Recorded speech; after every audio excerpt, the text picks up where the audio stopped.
Perundungan adalah hal yang tidak dibenarkan dimanapun itu terjadi, maupun di sekolah, di lingkungan rumah, ataupun di lingkungan masyarakat secara umum.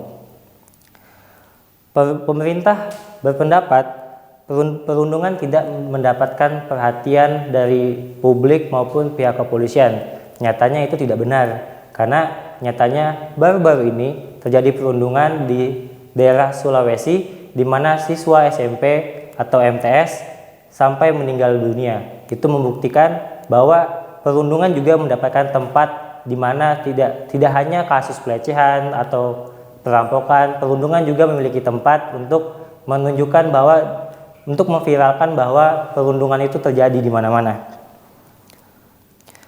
Kasus perundungan bukanlah kasus yang bisa disederhanakan. Memang kasus perundungan itu harus digolongkan beberapa jenisnya. Perundungan bisa melalui verbal, bahkan sampai fisik, bahkan dapat menimbulkan korban jiwa. Jadi, perundungan tidak bisa disederhanakan sebagai kasus yang sederhana. Perundungan juga bisa sama kelasnya dengan kasus perampokan, pelecehan seksual, dan lain-lain. Pemerintah percaya kalau perundungan yang terjadi di luar sekolah bisa diselesaikan oleh pihak sekolah. Namun nyatanya itu sangat sulit dilakukan, karena untuk menyelesaikan masalah di luar sekolah maka diperlukan bukti-bukti yang terjadi. Bagaimana cara untuk mencari bukti tersebut jika sumber daya guru ataupun sumber daya di sekolah saja terkadang masih kurang? Jumlah guru dengan siswa terkadang masih tidak sebanding, di mana satu guru bahkan bisa mengajar lebih dari 50 siswa.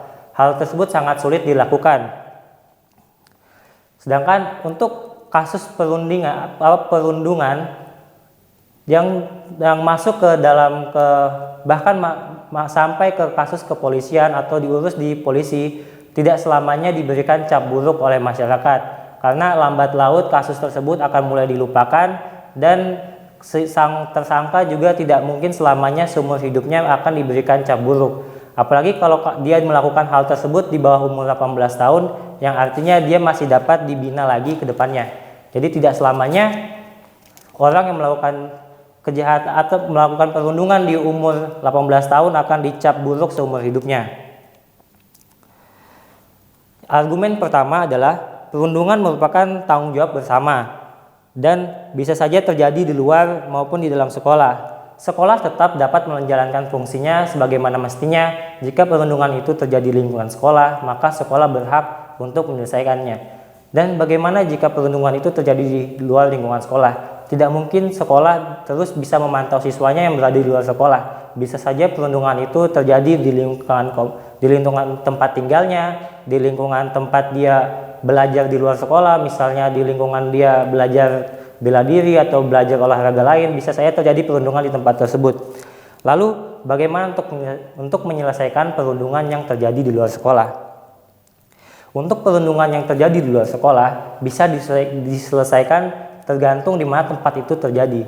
Misalnya saja, jika perundungan itu terjadi di lingkungan tempat tinggal sekelas rukun tetangga, maka kasus tersebut dapat diselesaikan antar sesama tetangga dengan ketua RT sebagai yang penengah kasus tersebut. Jika kasus tersebut hanya sekedar perundungan verbal atau fisik yang tidak menimbulkan luka berat ataupun bahkan korban jiwa. Lalu bagaimana jika perundungan itu terjadi di luar sekolah dan menimbulkan korban jiwa? Tentu saja keluarga korban tidak akan menerima semudah itu untuk diselesaikan di dalam sekolah, atau sekedar memberikan DO itu tidak mungkin dapat menyelesaikan kasus tersebut. Kasus tersebut mau tidak mau, kasus tersebut dibawa ke kepolisian. Namun kepolisian harus bergerak lebih proaktif dalam menyelesaikan kasus perundungan ini. Apalagi yang sampai menimbulkan korban jiwa ataupun luka-luka, maka kasus tersebut dapat memiliki bukti yang kuat untuk diberikan kepada polisi bahwa kasus tersebut sudah berhak atau harus diselesaikan. Seperti yang saya katakan tadi, perundungan tidak mungkin dapat diselesaikan di luar sekolah, tidak mungkin dapat diselesaikan oleh sekolah, karena sekolah lagi-lagi kesulitan sumber daya. Tidak mungkin siswa tersebut harus diperhatikan oleh sekolah 24 jam. Bagaimana jika perundungan tersebut terjadi di malam hari? Tidak mungkin ada pihak sekolah yang dapat memperhatikan perundungan tersebut. Bagaimana jika perundungan tersebut dilakukan oleh siswa yang berasal dari sekolah yang berbeda? Dan bagaimana jika perundungan tersebut dilakukan oleh orang yang tidak sekolah kepada siswa yang sekolah? Dan bagaimana jika perundungan tersebut terjadi oleh siswa yang dilakukan oleh siswa yang sekolah dilakukan kepada siswa yang belum sekolah? Maka hal tersebut tidak dapat diselesaikan oleh lingkungan sekolah, karena sekolah tidak punya hak untuk memberhentikan siswa yang tidak sekolah atau memberhentikan siswa yang bukan berasal dari sekolahnya. Dan sekolah juga kesulitan dalam mengumpulkan bukti-bukti untuk memberikan sanksi kepada pelaku, karena terkadang seperti yang dibilang, perundungan sering terjadi di tempat-tempat yang rahasia. Sehingga untuk mengumpulkan bukti-bukti tersebut, lagi-lagi sekolah memerlukan sumber daya manusia ataupun sumber daya investigasi untuk menyelesaikan masalah tersebut.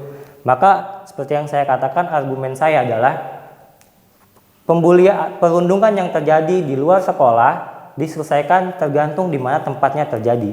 Jika terjadi di lingkungan keluarga, maka diselesaikan secara keluargaan. Jika terjadi di lingkungan ekstrakurikuler atau misalnya seperti tempat latihan karate, maka diselesaikan di dalam komunitas latihan karate tersebut. Jika itu terjadi di lingkungan antar warga, antar desa, maka dapat diselesaikan antar warga desa dengan cara kepala desa menemui kepala desa sang pelakunya untuk menyelesaikan dan mencari jalan tengahnya. Sehingga sekolah tidak perlu diberikan beban lebih untuk memberikan hukuman kepada siswa yang melakukan perundungan di luar sekolah, karena hal tersebut lagi-lagi dapat memberikan beban tambahan sekolah, di mana terkadang sekolah saja belum bisa menjalankan kewajibannya secara optimal, ditambahkan dengan masalah seperti ini. Sekian dari saya, terima kasih.